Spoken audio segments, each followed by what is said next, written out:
Welcome back everyone, DestinysJesus here. In this video I'm covering a bunch of different things that you guys should be doing during the Fortnite off-season.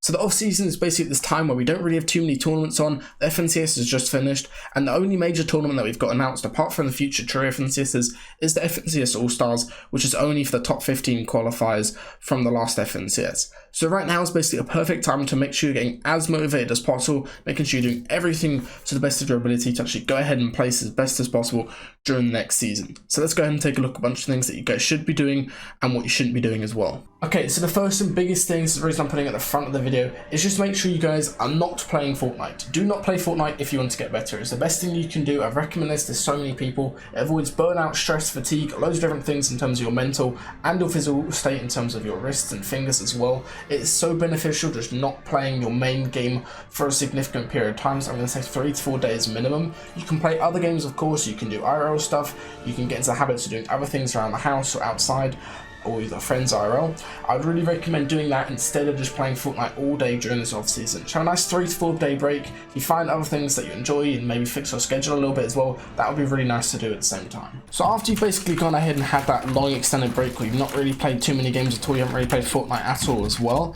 the one thing that you should be doing, especially when it's during this long off season, apparently it's like looking towards 50 days, is making sure that you actually get yourself in a position where you're improving what your weaknesses are.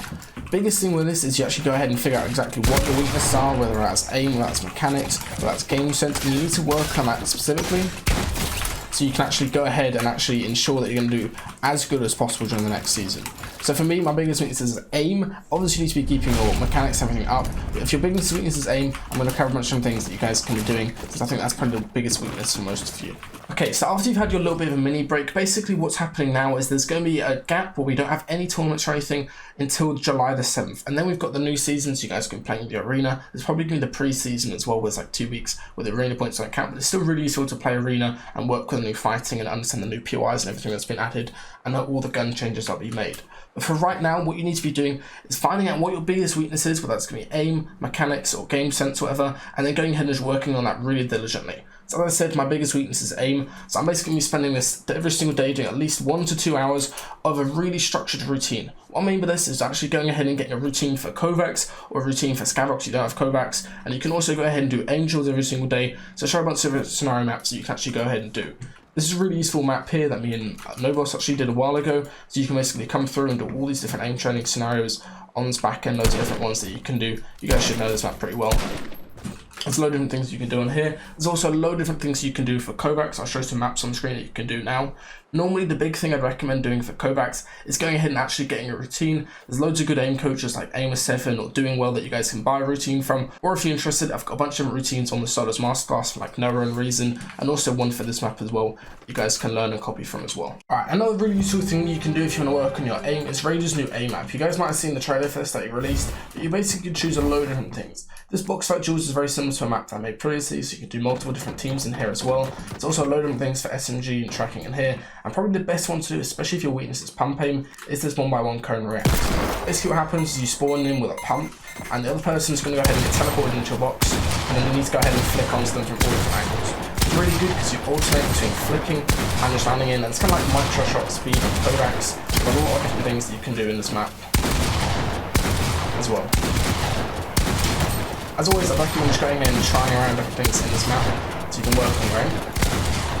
Okay, so after you guys gone ahead and actually added in the things I said in this video about taking a break away from Fortnite, playing some other games or doing some IRL stuff while the weather's really nice, and also you've gone ahead and implemented the other tips that I've been saying, including working about 2 hours a day on what your major weaknesses are, and then still having a bit of time off the game as well, what you should do after that is basically go ahead and think about what you've been doing during the upcoming season. The new season starts on July 7th, and obviously we're most likely going to have a pre-season as well, so we're going to have about 2 weeks, so there's not really too many major tournaments on, and you just need to get used to the guns and POI changes on the map, and any type of meta changes as well.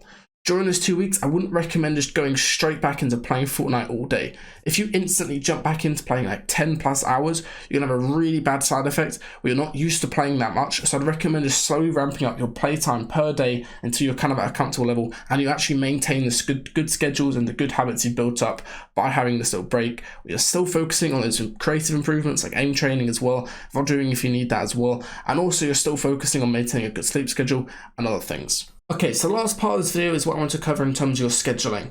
A big mistake I see people making about going pro in Fortnite or just trying to improve at Fortnite is the fact they need to be thinking that they need to play 12 plus hours a day to get good results. In my opinion, that really is overboard, and most of the time you'll have better results playing 6 hours structured or even 5 or 4 hours structured than playing 12 plus hours unstructured. So we're going to look at a couple of different examples from pro players. If you guys didn't know, no Riley and Reason still go to school full time. And as you can see, the biggest thing that you need to do when you're going to school, or you've got like work that you need to do as well throughout the day, is try to minimize the amount of time that you have to do at home, right? So you're going to go try to minimize that amount of time that you're spending revising or doing homework by doing it while you're at school, such as during lunch, or while you're traveling home on the bus or something. You're trying to minimize that so you can spend even more time actually playing the game and just making sure the time that you're spending playing the game is structured, right? So work on your biggest weaknesses, whether that's aim, so you can be doing Kovacs, whether you need to play a lot of scrims to improve your game sense, whether you need to improve your fighting, so playing arena, go ahead and improve your piece control, certain maps for that. You need to focus exactly what you need to work on.